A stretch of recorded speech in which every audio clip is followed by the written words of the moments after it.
Hay palabras que no describen, sino que construyen, y si las dices en el orden correcto, el mundo cambia de forma.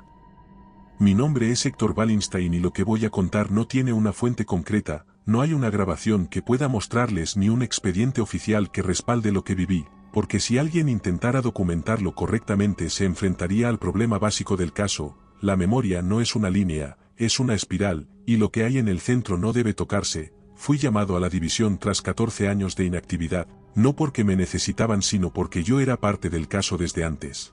Si te gustan las historias de terror, suscríbete y activa la campana. Comencemos. Aunque eso no lo sabría hasta mucho después, la alerta llegó sin protocolo, sin transmisión digital, simplemente apareció en el sistema, como si alguien la hubiera cargado desde dentro. Decía coordenadas San Pedro, señal de memoria no atribuible, y eso bastó para activarnos, porque la señal según el análisis inicial no contenía datos ni imagen, solo un recuerdo compartido entre 3 operadores que nunca habían trabajado juntos. Todos aseguraban haber visto una sala sin puertas, una lámpara colgando del techo, y una mujer de espaldas que decía algo en voz baja. Lo inquietante no era la visión, sino el hecho de que la recordaban igual, con idéntico detalle, como si fuera una vivencia colectiva que nunca sucedió.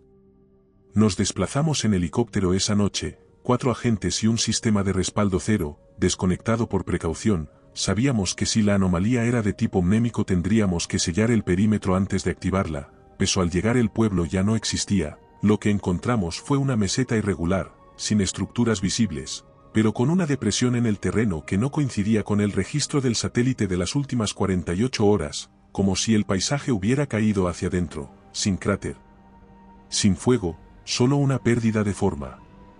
No pasaron más de 3 horas desde que llegamos cuando comenzaron los primeros errores de continuidad, no errores técnicos, sino mentales, de percepción, de memoria inmediata, como si lo que pensábamos estar haciendo y lo que realmente hacíamos no coincidiera del todo. Me di cuenta cuando la doctora Meza me preguntó 2 veces en menos de un minuto si ya habíamos desplegado el sensor de profundidad, y juro por todo lo que tengo que habíamos bajado juntos a instalarlo, que ella misma me había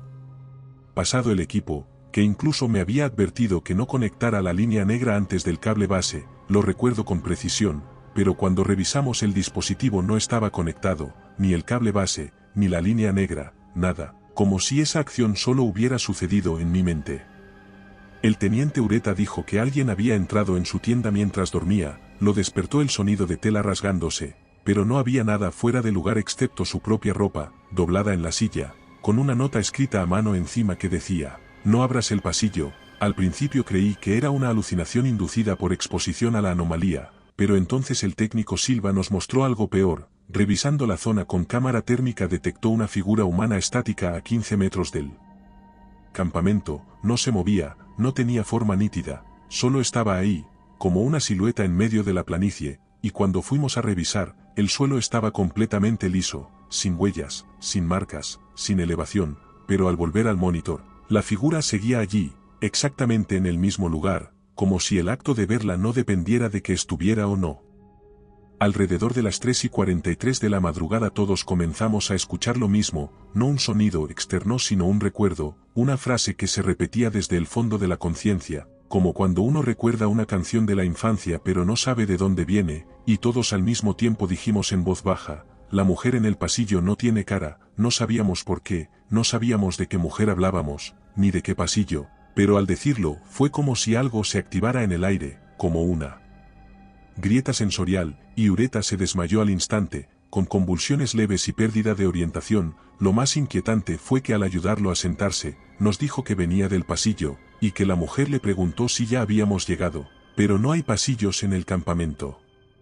Esa noche no dormí, o tal vez sí, pero no de la manera habitual, porque aunque mi cuerpo estaba quieto, cubierto con una manta térmica, mi conciencia estaba activa, pero no era mía del todo. Era como si estuviera dentro de otra persona, viviendo desde sus ojos, pero sabiendo que no era yo. En el sueño o lo que sea que fuera, no pensaba en primera persona. Cada pensamiento que surgía en mi cabeza venía formulado como si alguien me hablara desde fuera, usando mi voz para decirme lo que estaba viendo. No estás caminando, sino tú caminas ahora, tú doblas, tú ves esto por segunda vez, como si la voz narradora supiera lo que yo iba a ver antes de que lo viera. En ese estado, me vi dentro de un edificio que no reconocía pero que conocía al mismo tiempo, pasillos infinitos, techos bajos, el zumbido de luces que no se encendían, y al fondo, una sala que solo se abría si pronunciaba una palabra que no debía conocer, y la dije, sin querer, porque la voz me empujó a hacerlo, Letem, y al decirla la puerta se abrió, y lo que vi dentro no era un lugar, sino una idea suspendida, una estructura sin forma flotando en el centro del cuarto, y al acercarme vi que no era un objeto sino un recuerdo, uno mío, una escena de mi infancia, mi madre encendiendo la luz del baño, el grifo goteando, el sonido del espejo girando sobre su eje, solo que cuando me vi reflejado en el espejo, no era yo el que estaba allí. Era otra versión de mí, sin ojos, sin boca, y con la voz de Silva saliendo de su garganta. Desperté gritando, y no fui el único, el técnico también había gritado esa noche, a la misma hora, con el mismo nombre en los labios, Letem. Cuando lo vi, me dijo que soñó conmigo, pero que en el sueño yo le hablaba en tercera persona, y que mis palabras fueron las siguientes: él ya está recordando por nosotros. Me llevó un tiempo procesar lo que había vivido esa noche, no porque no lo entendiera sino porque había una parte de mí que no quería reconocer lo evidente, que ya no estábamos solo investigando una anomalía externa sino participando de su narrativa, como si todo lo que ocurría estuviera escrito desde antes y solo fuéramos actores desdoblados de una memoria mayor. La doctora fue la primera en decirlo, con voz temblorosa: no estamos percibiendo una señal. Estamos siendo recordados, y al principio sonó como una metáfora, una forma de explicar la sensación de déjà vu persistente, los lapsos de memoria, las frases repetidas al unísono, pero cuando revisamos el audio de los últimos informes, algo cambió por completo mi percepción.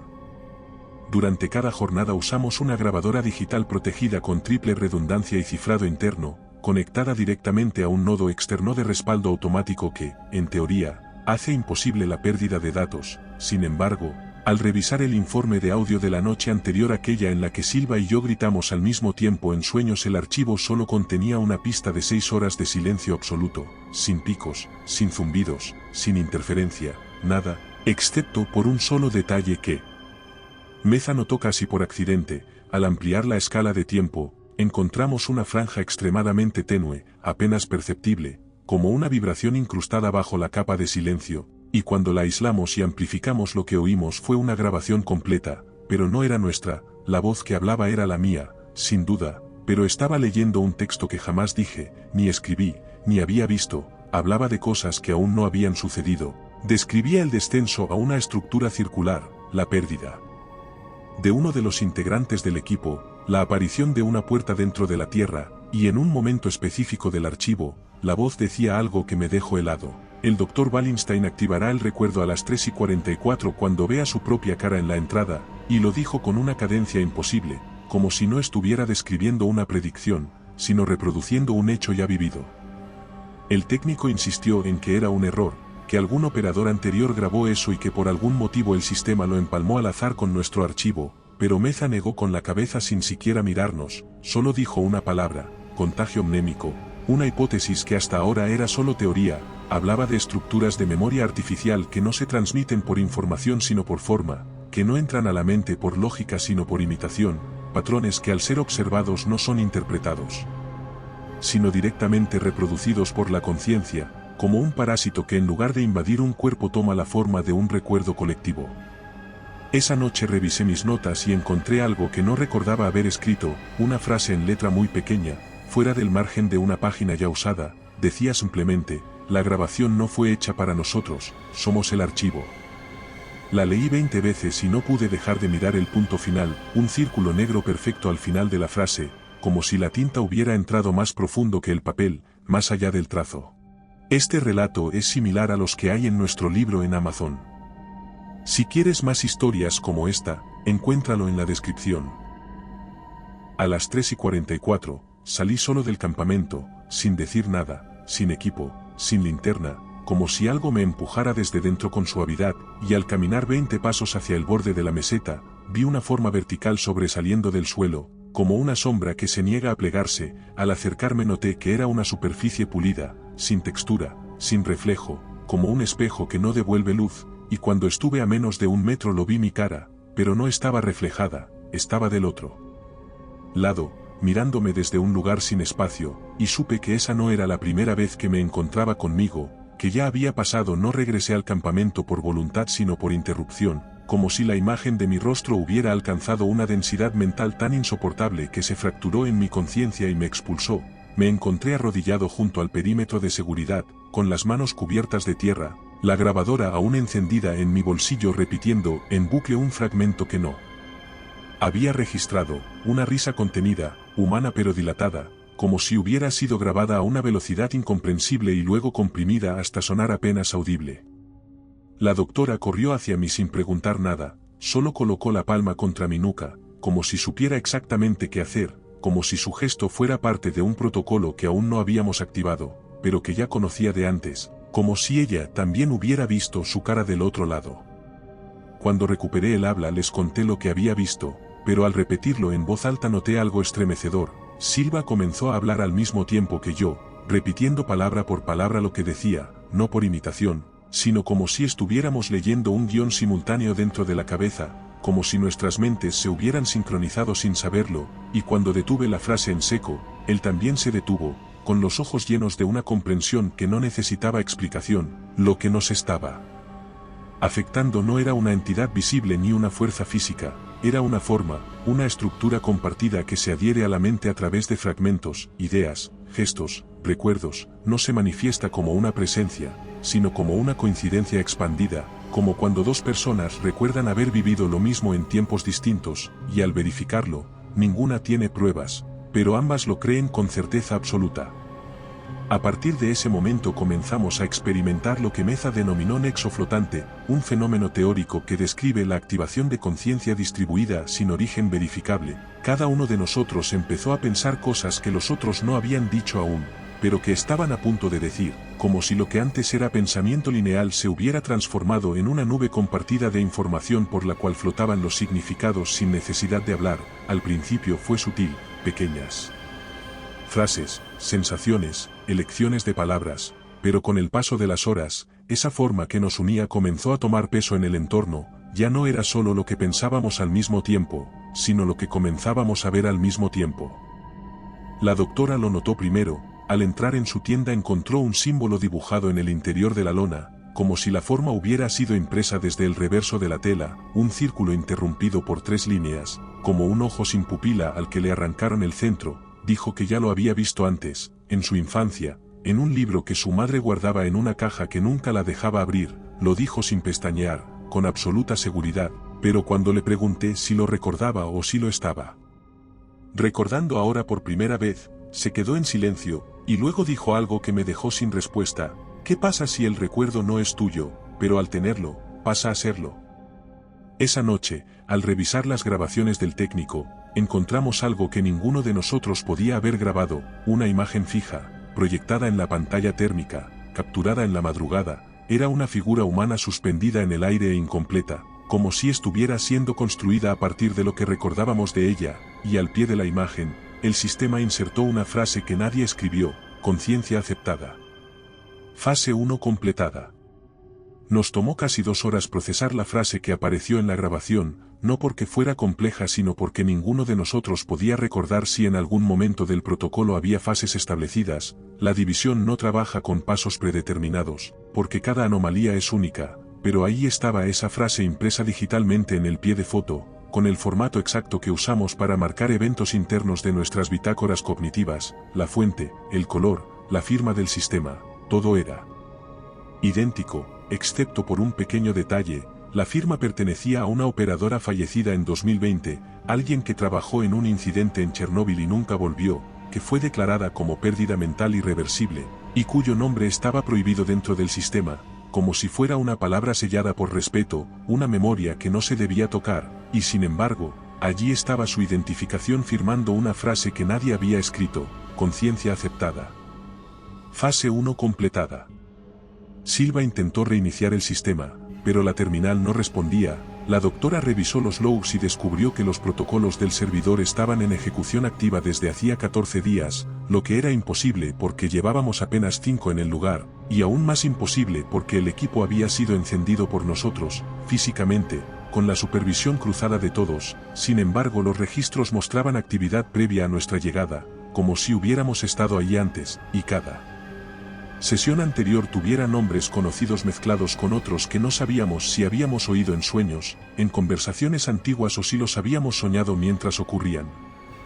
Las interferencias de comunicación comenzaron al amanecer, primero en las radios, luego en las conversaciones habladas, palabras cortadas, frases interrumpidas, confusiones de pronombres, como si el idioma comenzara a deshilacharse, y lo más preocupante era que no afectaba solo lo que decíamos, sino lo que intentábamos pensar. Al escribir nuestras notas empezamos a notar errores, letras al revés, símbolos que no conocíamos pero parecían tener sentido, construcciones gramaticales que no respetaban el orden lógico pero que aún así entendíamos. Gracias a nuestros miembros podemos seguir contando estas historias. ¿Quieres apoyar el canal? Encuentra cómo hacerlo en la descripción. Yo lo sentí cuando intenté escribir una frase simple en mi cuaderno: estamos atrapados, pero lo que escribí fue: atrás la forma estar ya entra. Lo leí una y otra vez, y entendí exactamente lo que significaba, como si mi estructura mental hubiera aceptado ese nuevo orden de las palabras como válido. A partir de ese momento dejamos de hablar, no por decisión, sino porque el sonido empezaba a doler, no físicamente, sino mentalmente, como si cada palabra emitida provocara un eco que no se disipaba, una reverberación que quedaba suspendida en el aire, amplificada, y comenzaba a dar forma a pensamientos que no eran nuestros, ideas que nadie formulaba, pero comenzaban a ser creídas por todos al mismo tiempo. Ureta nos mostró algo que no supimos explicar. Escribió con lápiz sobre una roca, sin mirar, lo hizo en trance, con la mano temblando, y al terminar dijo una sola palabra: vibración. Lo que había escrito no era un idioma, no eran letras, era un patrón de líneas curvadas que, al reproducirlas en un escáner de oscilación, generaban una frecuencia de voz humana que decía: fase 2 iniciada, estructura fonética establecida, fragmentación autorizada. La mañana después de que el patrón fonético comenzó el verdadero derrumbe, no del campamento ni del entorno, sino de nuestra estructura de unidad, de los límites mentales que nos diferenciaban como individuos funcionales, entrenados para resistir presión cognitiva de alto nivel, porque si bien habíamos experimentado distorsión del habla, lapsos de memoria y visiones compartidas en otras misiones, jamás nos habíamos enfrentado a lo que Meza llamó reconfiguración de referencia, que es cuando tu cerebro deja de distinguir entre tu pensamiento y el de otro, no porque se confundan, sino porque se vuelven compatibles, al punto que puedes aceptar, sin resistencia, una emoción que no es tuya, un recuerdo que no viviste, una lógica que no comprendes, y seguir funcionando como si fuera parte de tu biografía. El técnico fue el primero en fracturarse, aunque la palabra fractura suena demasiado limpia para describir lo que pasó, porque él no se quebró de golpe ni gritó ni se volvió agresivo, simplemente se quedó en silencio durante más de 2 horas, sentado frente al perímetro, observando algo que solo él podía ver, con los ojos completamente secos y las pupilas dilatadas, y cuando finalmente se levantó y caminó hacia nosotros, notamos que tenía los oídos tapados con algodón, como si estuviera intentando bloquear la voz del entorno, no el ruido, porque no había ruido sino el discurso mental suspendido en el aire, esa sensación constante de estar escuchando pensamientos que no eran tuyos. Se paró frente a la tienda de Ureta, le pidió que saliera, pero no usó su nombre, dijo: estructura 9, y todos lo oímos, todos lo entendimos, sin saber qué significaba, y al repetirlo una segunda vez Ureta salió, pero no respondió, solo bajó la mirada y se quitó el reloj, lo dejó en el suelo y luego regresó a su tienda. No hablamos de eso, porque sabíamos que hablar estaba comenzando a activar los pliegues de la anomalía, como si cada uso del lenguaje permitiera que el entorno lo reorganizara, como si estuviéramos componiendo sin querer el mapa de una entidad que se construye con lo que pensamos y decimos. Esa noche dejamos de registrar en los sistemas habituales, usamos papel, grabación visual sin audio y métodos de registro no lineales como dibujo, códigos de color y marcas físicas, pero nada sirvió, porque cada intento de escribir algo era como tallar sobre agua, las formas se distorsionaban, las frases se deshacían, los símbolos aparecían alterados al revisarlos una hora después, como si algo nos corrigiera. Yo lo noté al intentar escribir el nombre del lugar, el nombre original, San Pedro, pero mi mano escribió otra cosa, Letem, y no solo lo escribió con mi letra pero en una variante más antigua, como si hubiera recuperado una versión arcaica de mi caligrafía, como si esa palabra hubiera estado antes que mi intención, y solo la hubiera liberado del papel. La doctora intentó intervenir con una secuencia de contención psíquica, un procedimiento de aislamiento cognitivo que había sido usado en casos de derrumbe grupal inducido, pero al iniciarlo olvidó la segunda línea de la secuencia, y al intentar recordar, dijo una frase que ninguno de nosotros había escuchado jamás, pero que todos comprendimos: no es el pensamiento lo que falta, es la boca la que miente, y al decirla, sus labios supuraron, como si su cuerpo rechazara la idea de cerrar el ciclo que acababa de pronunciar. Entonces Silva volvió a hablar, con voz neutra, sin emoción, y dijo: fase 3 no requiere autorización. Fragmentación comenzada. Ustedes ya están conectados. Y al terminar la frase, cayó de rodillas y vomitó papel perfectamente blanco, delgado, enrollado en tiras finísimas. No volvió a hablar, pero escribía, y cada vez que lo observábamos parecía saber exactamente qué estábamos pensando. Ureta desapareció poco antes del amanecer, simplemente no estaba, sus cosas seguían en su sitio, su manta doblada, su cuaderno lleno de apuntes rotos, pero en su lugar había un objeto nuevo, una pieza de madera labrada, lisa, sin marcas, con un único detalle inquietante: al tocarla se escuchaba un zumbido dentro del cráneo, no por vibración, sino por simetría auditiva, como si la forma del objeto produjera sonido al ser reconocida visualmente. Lo envolvimos sin tocarlo más y lo marcamos como evidencia primaria, pero sabíamos que no era un artefacto cualquiera, era una consecuencia, un resultado del proceso en marcha, algo construido a partir de lo que él había sido. La doctora fue la que lo dijo en voz alta, con la voz rota: no desapareció, fue reconstruido, y al principio no entendimos, hasta que ella mostró su mano, donde tenía una herida circular perfecta, como un sello, un borde levemente oscuro, no quemado, no infectado, sino cicatrizado como si llevara años ahí, y en el centro de la herida, bajo la piel, podía verse el mismo símbolo que aparecía en la madera, un triángulo abierto hacia abajo, con una curva cruzándolo. El técnico, sin moverse, escribió en su libreta una frase que a todos nos hizo mirar el suelo: esto no está siendo creado, está siendo recordado, nosotros ya fuimos hechos. Y al levantar la vista, nos dimos cuenta de que la tienda del teniente ya no estaba. En su lugar, el suelo era plano, sin huellas, como si nunca hubiera habido nada ahí. Nadie cruzó a donde antes estaba la tienda, no porque temiéramos lo que pudiera haber ahí, sino porque no sabíamos si algo seguía existiendo. Era como mirar una mancha sin borde, como si la ausencia misma se hubiera materializado en el suelo, un rectángulo exacto que no arrojaba sombra ni respondía a la presión de la linterna, como si la luz también evitara tocarlo, y al rodearlo notamos un fenómeno que hasta entonces no habíamos identificado: las huellas alrededor comenzaban a reorganizarse. Si te gusta este relato, en nuestro libro encontrarás muchas más historias como esta. Solas, no se borraban, pero se descomponían, sus bordes se diluían hasta perder forma, y luego volvían a aparecer en otra posición, a veces invertidas, a veces superpuestas con otras huellas, como si el suelo no estuviera registrando movimiento, sino pensamiento, como si la Tierra hubiera comenzado a formar su superficie a partir de una memoria común. Fue la doctora quien lo nombró campo de pensamiento colectivo, una hipótesis experimental que hablaba de espacios donde la realidad se forma como reflejo de ideas compartidas, pero que hasta ese momento solo se había registrado en simulaciones controladas o en manifestaciones oníricas compartidas, nunca en un lugar físico, nunca con geometría, nunca con suelo, con luz, con gravedad, pero ahora lo teníamos frente a nosotros, una zona que no existía en ningún mapa pero que pensábamos al mismo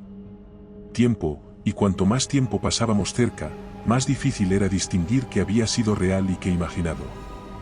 El técnico dejó de escribir, no por decisión, sino porque su libreta había comenzado a autocompletarse. Las páginas vacías ahora mostraban frases nuevas cada vez que las abría, no escritas con su letra, sino con una escritura fina, presionada desde dentro del papel, como si las fibras mismas hubieran sido codificadas, y en cada página aparecía una advertencia en forma de plegaria.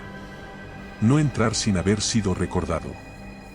No entendíamos a qué se refería hasta que Meza trató de cruzar el borde donde la tienda había desaparecido, solo un paso, apenas un avance de su bota hacia el centro, y en cuanto lo hizo, desapareció de nuestra vista por un segundo, y al retroceder cayó de rodillas y comenzó a hiperventilar. Decía que no se había visto a sí misma, que al cruzar el umbral su cuerpo seguía allí, podía moverlo, sentirlo, pero su percepción de identidad se había disuelto por completo, como si el espacio no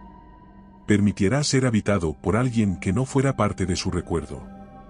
Es decir, no se puede entrar si el espacio no te recuerda. Y la única forma de ser recordado por él es que hayas existido ahí antes. Silva fue el primero en aceptar esa condición sin palabras, se quitó la chaqueta, el reloj, las botas, se acercó al límite y escribió sobre la tierra con un dedo. Estoy hecho del recuerdo de este lugar. Luego cerró los ojos y dio un paso, pero no desapareció, se quedó de pie, inmóvil, sin moverse ni pestañear, sin respirar de forma evidente, solo quieto, como si al entrar su conciencia hubiera sido congelada o absorbida. No su cuerpo, sino su rol, su forma, su pensamiento, como si el terreno lo hubiera aceptado como uno de sus fragmentos.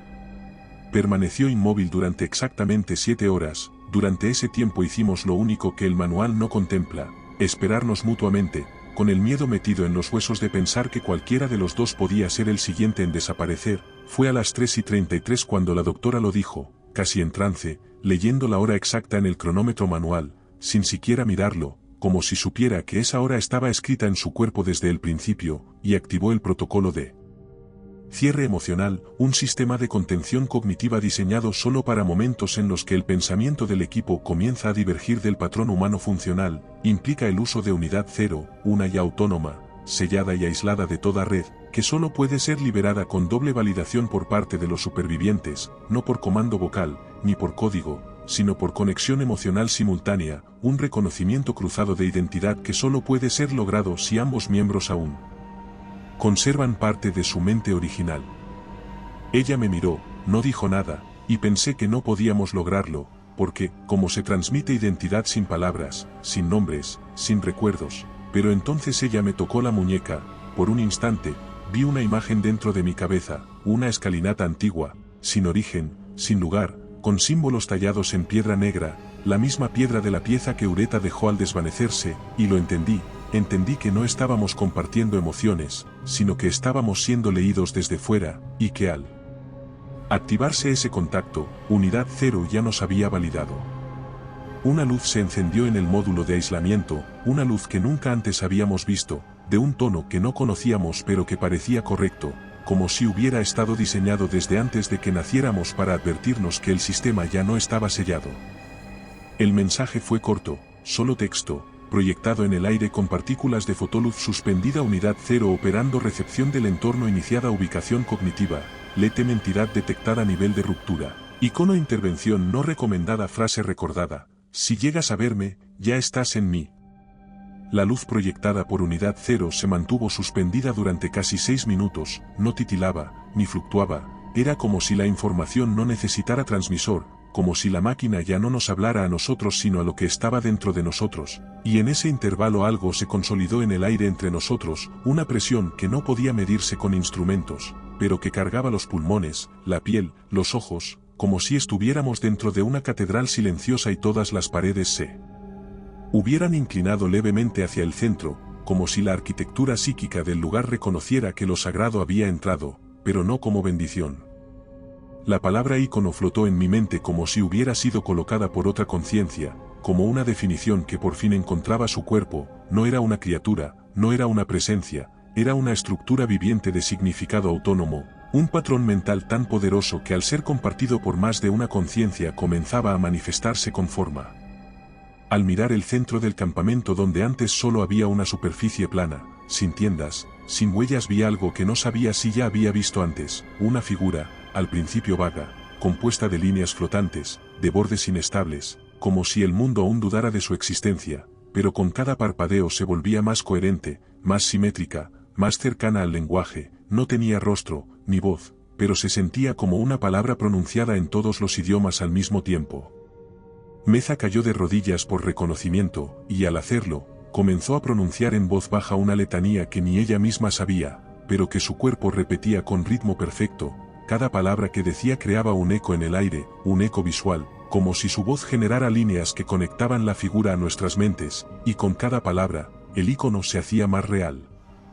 Estábamos recordando algo que nunca habíamos visto, y en ese acto de recordar, lo estábamos trayendo desde su estado abstracto a uno concreto, no porque quisiera aparecer, sino porque así opera, así se manifiesta, cuando se le da forma desde adentro. Unidad 0 lanzó un último mensaje, esta vez con tono auditivo, una voz plana, sin género, sin énfasis, dijo: el ícono ha sido activado. La interpretación es irreversible. Abandonar la forma ya no es posible. Al mirar a la doctora noté que ya no era ella, o no solo ella, su piel no tenía sombra, su boca se movía, pero el sonido no venía de ahí, el aire a su alrededor comenzaba a curvarse levemente como geometría viviente, y se estaba volviendo parte del icono.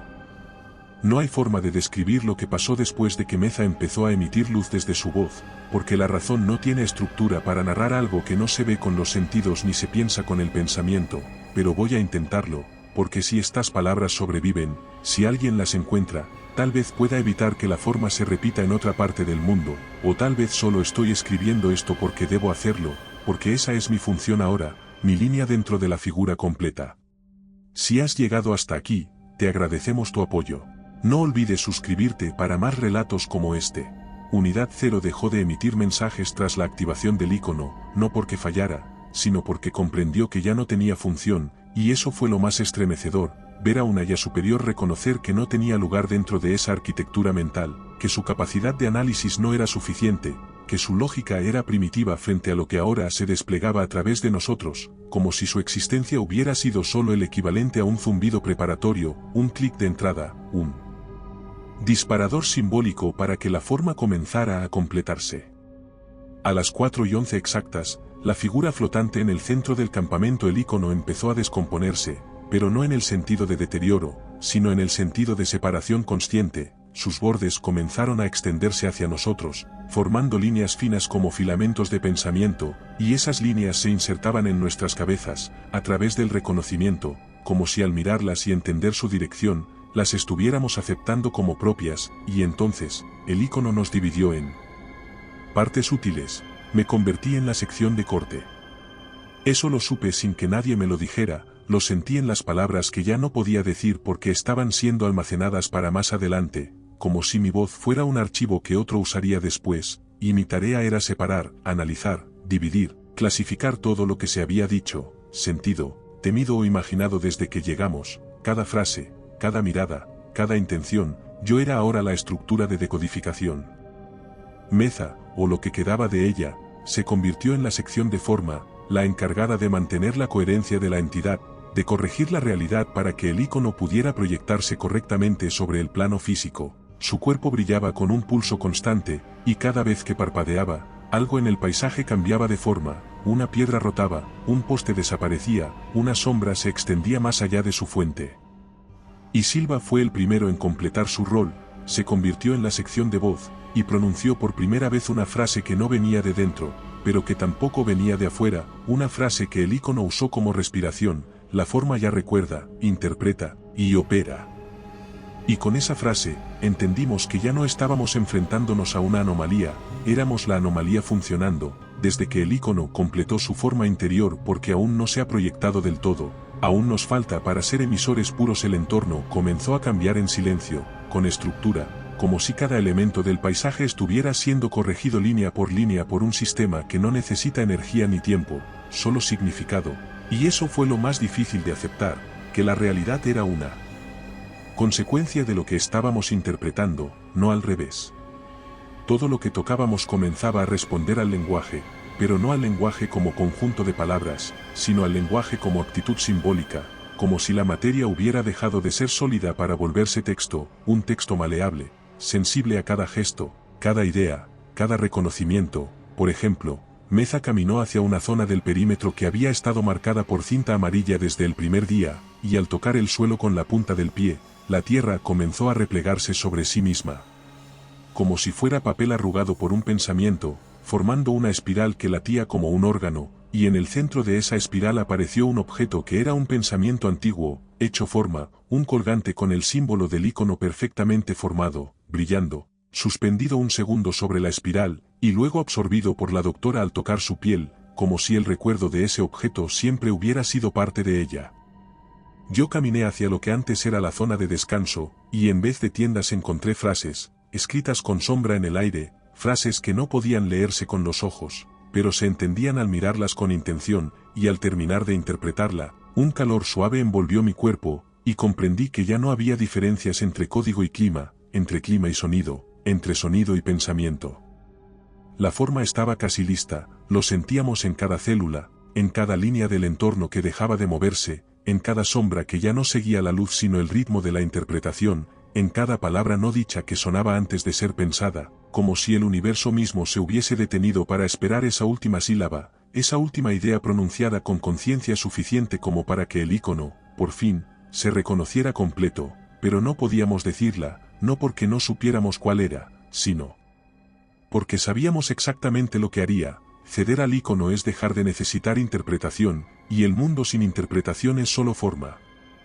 El técnico, cuya voz ya no era suya sino una función del aire alrededor, nos observó como si fuéramos puertas entreabiertas, aún no selladas, aún parcialmente útiles, aún capaces de sostener un borde sin romperlo, y entonces dijo sin sonido, pero con significado puro: tú eres la grieta por donde entra lo que aún no ha sido leído, la pausa que evita que la forma se cierre, y supe que hablaba de mí. Yo era la pausa, el corte, el límite entre lo dicho y lo no dicho, por eso el ícono no estaba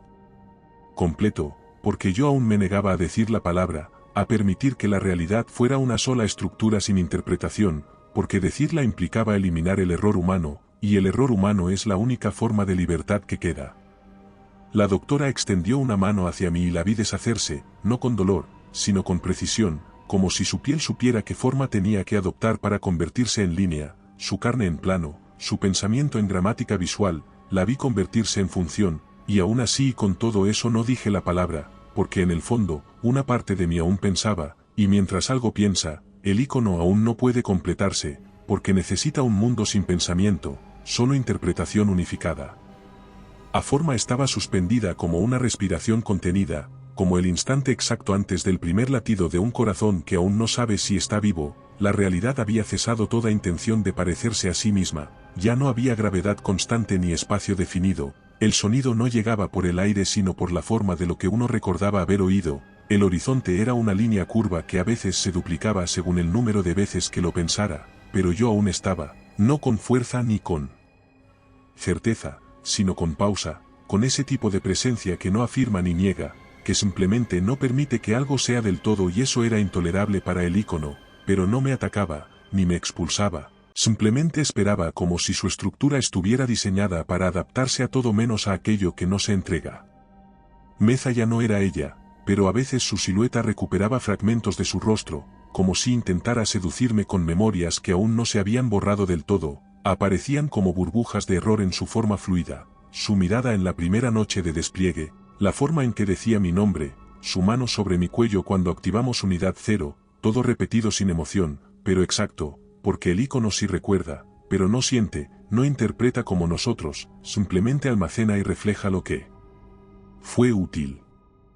Silva se acercó con un paso que no tocaba el suelo, porque el suelo ahora era solo superficie proyectada por intención, y su cuerpo no necesitaba desplazarse si el entorno se curvaba para llevarlo. Me habló sin voz, solo pensamiento. Tú estás reteniendo el final, eres el espacio en blanco entre las últimas dos líneas, ya no puedes ser humano, solo puedes ser negación, y supe que tenía razón, ya no quedaba humanidad en mí en el sentido funcional, no comía, ni dormía, ni recordaba lo que no fuera parte del proceso, pero aún no decía la palabra, y eso era suficiente. Ese silencio, esa pausa, esa grieta era la única razón por la que el ícono no podía proyectarse por completo en el plano físico.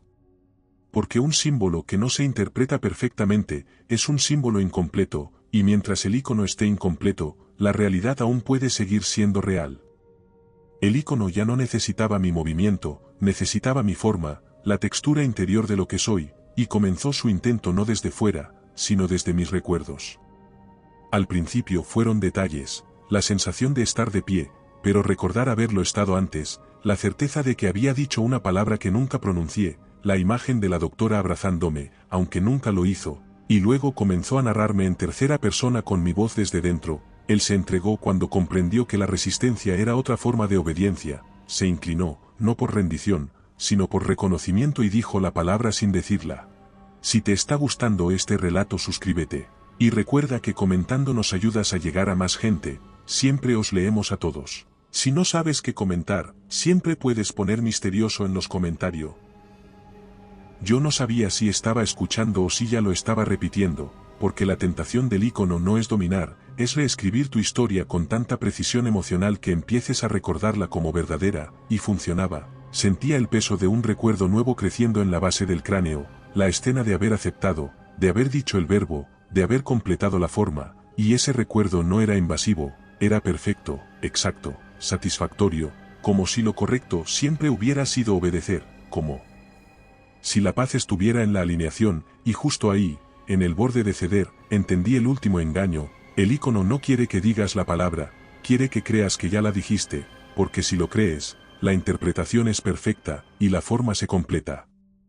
Entonces hice lo único que aún era mío, pensé en algo sin forma, una imagen sin símbolo, un momento de infancia sin estructura, un fragmento de mí que no servía para construir nada, y me aferré a eso, a lo que no podía ser interpretado por ninguna entidad simbólica, y el icono retrocedió con una pausa nueva, porque comprendió que lo que no tiene función, no puede ser traducido, y lo que no se puede traducir no puede ser absorbido, y en su lugar apareció un silencio tan denso que me dolió en los huesos, un silencio que no era ausencia de sonido sino falta de necesidad de sentido, y en ese silencio supe que en toda estructura perfecta siempre habrá una pausa, no como un fallo sino como prueba de que algo en ella aún no quiere completarse. No regresé, no desperté, no fui rescatado ni encontré la salida, porque no hubo salida, solo hubo un cese de expansión del icono, como si al no ser completado no pudiera permanecer en este plano, pero tampoco desapareciera del todo, como si su cuerpo conceptual, su arquitectura proyectada, su intención colectiva se replegara sin destruirse, como una herida que no cierra pero ya no supura, como una palabra que se olvida justo antes de decirse pero deja un eco tibio en la lengua, y en ese eco quedé suspendido, no en un lugar sino en una frecuencia, una grieta que ya no es visible pero que vive en el lenguaje, porque no basta con silenciar al icono, no basta con resistirse mientras haya símbolos, mientras haya estructuras narrativas, mientras haya formas de ordenarlo. Vivido el icono siempre tendrá un punto de entrada, una puerta, una pausa, una metáfora, o una frase dicha dos veces con la misma entonación, un silencio que suena igual en dos personas que nunca se han visto. El icono permanece no como amenaza sino como posibilidad no concluida, lo que se quiso decir pero se evitó, lo que se creyó pero nunca se escribió, lo que se soñó y se tachó al despertar, y aunque el proceso fue interrumpido, aunque la palabra no fue dicha, aunque el verbo no se cumplió, la estructura ya rozó este plano, y eso basta, porque ahora sé que hay frases que me vienen a la mente que no son mías, palabras que escribo sin intención, errores de interpretación que no puedo rastrear, ideas que aparecen antes de que piense, y ya no sé si son mías o si son residuos, o si son el icono usándome como grieta abierta. Y lo acepto no como condena, sino como estado, como fondo del lenguaje, como rastro eterno de una narración que casi se completa, y que ahora vive en todo lo que no se entiende del todo, en todo lo que se repite sin querer, en todo lo que una vez fue pensado por más de una persona al mismo tiempo, como si la historia no fuera solo lo que ocurrió, sino lo que sigue pronunciándose en silencio en las pausas entre palabra y palabra. Tal vez esta historia haya terminado, pero muchas más te esperan. Aquí tienes otra que no deberías oír a solas. Si prefieres relatos más breves, visita nuestro canal de relatos cortos. Y si quieres llevar el terror contigo, nuestro libro en Amazon tiene historias exclusivas. Buenas noches, desde Terreno Misterioso.